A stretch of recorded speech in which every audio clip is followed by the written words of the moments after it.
Do not forget my stories, Senua. I am with you still.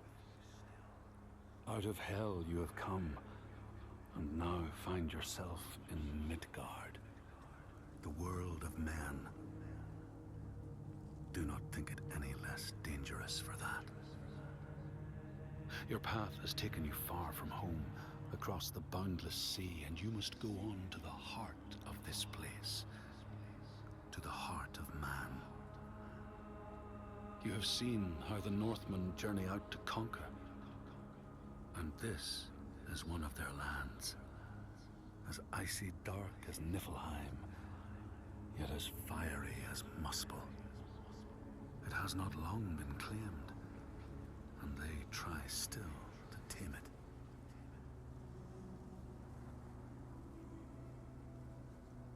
The Skald's verse speaks of a man called Grettir the Strong.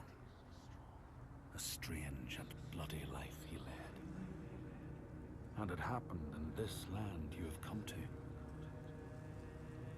Listen to his story, Senua, for it may in some small way illuminate your own.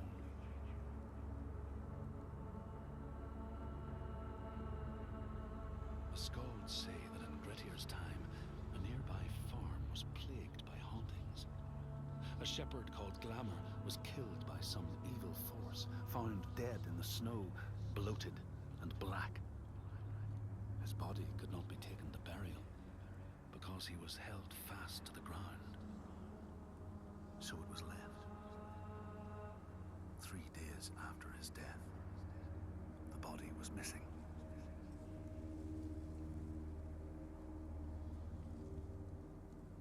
The Skalds tell how the revenant Glamour roamed the settlements, terrifying all those who lived there. Each one he killed, in turn, rose to walk beside him. Thus, evil begets evil. But the man Grettir was proud and overbearing, and thought the Droiger no match for his strength.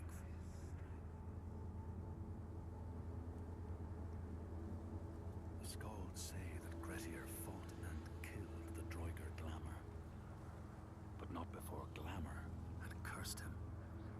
His strength would be turned against him, his deeds bring death and exile, and he would be always before Grettir's eyes, making him afraid to be alone.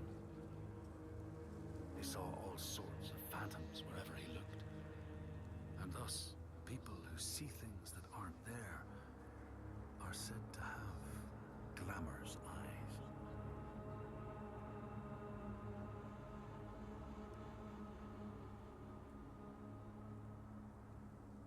The Skalds tell how in the time of Grettir's kinsman Thorgrim, there was a terrible famine. No crops could be grown, and the fish fled the nets. It lasted years, and the people were desperate. There was no respite even in spring, since terrible gales from the north would rise up and set in for weeks. This is a cold and unforgiving land, Senua.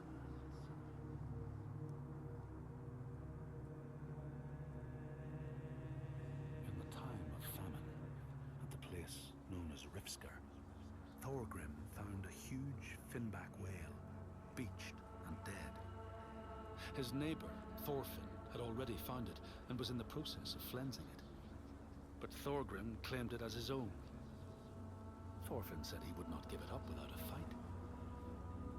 If that's what you want, Thorgrim said, let it be so. And he launched a blow at Thorfinn, cutting off his head in one strike.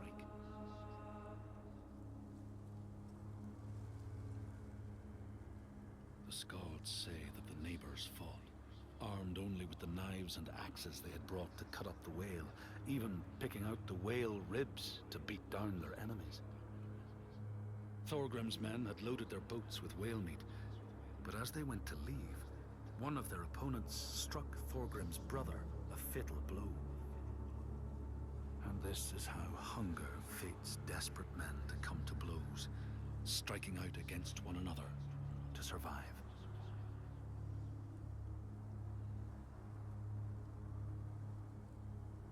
The Skalds speak of the time Grettir, traveling with some others, ran into rough weather and docked their boat on an island. They had not brought fire with them, and the merchants complained bitterly. Seeing a great fire blazing on the other side of the strait, Grettir said he would swim over to fetch it.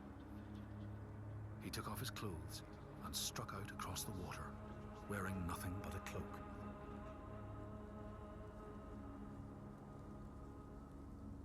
When Grettir came to the farm where the fire was burning, all was peaceful. By the time he reached them, his cloak was frozen stiff, and he looked like nothing more than some huge troll. The frightened farmhands struck out at him with the first things to hand, the burning logs from the fire.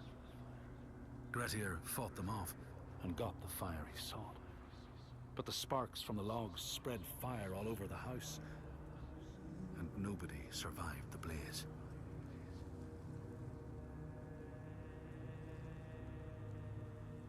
The Skalds say that Grettir swam back across the strait, keeping the fire safe from the water. His friends applauded Grettir's bravery, but when word spread about the massacre at the farm, people took against Grettir. Nobody wanted anything to do with him, and when the news reached the Althing in the summer, Grettir was pronounced an outlaw. All doors would hence be shut to him.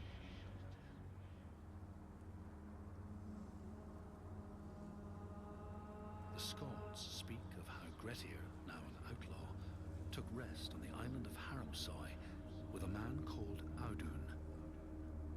Grettir saw a great yellow glow like a fire rising from the ground. Audun told him it was coming from the burial mound of Kar the Old, who ever since he died had haunted the island, and warned him to stay away.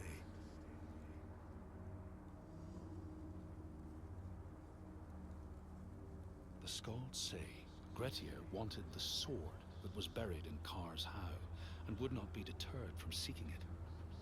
He broke the mound open and started digging until he reached the timber props. By this time it was night. Audun warned him again not to continue, but Grettir threw down a rope and went inside the mound. No light penetrated it, and it reeked of death. But he persisted in exploring.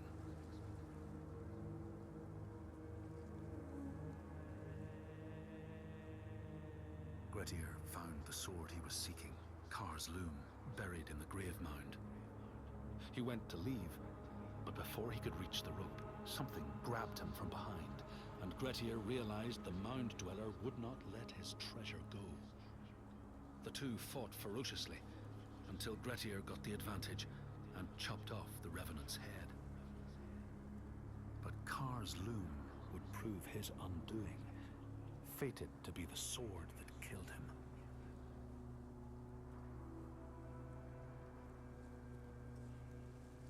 The Skald's verse tells how Grettir made many enemies with his proud and overbearing nature. Always quick to anger, his strength and fighting prowess meant that even the most trivial of quarrels met a fatal end.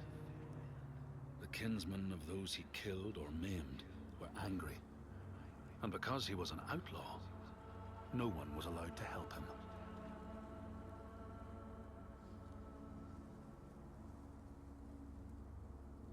The outlaw Grettir fled to the island of Drangi. His enemies knew he was there, but he was still so strong and fierce, nobody could shift him. Thorbjorn, first among his foe, sent his foster mother to see Grettir. She was a Seithkona and very wily. She enchanted a tree branch and sent it to wash up on Drangi. Grettir tried to cut it up for firewood, but his axe flew back and struck him in the leg. The wound blackened and festered, and Grettir feared his time was close.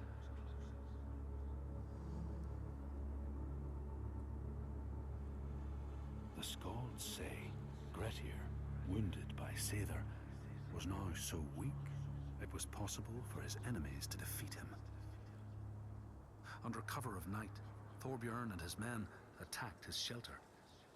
They tried to disarm him, but he clung so firmly to his sword, Kar's loom, that they had to cut off his arm to get it free.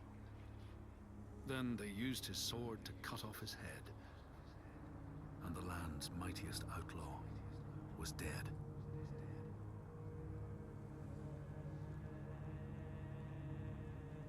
As the Droigar glamour had predicted, all Grettir's brave and fine deeds brought him misery. So fate makes prisoners of us all. But it was Grettir's nature that made him fight the Droigar, and Grettir's nature that led to blood feud and exile.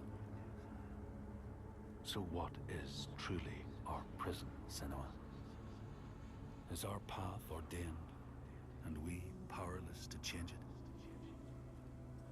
Or do we blame uncertain powers for what we ourselves ordain?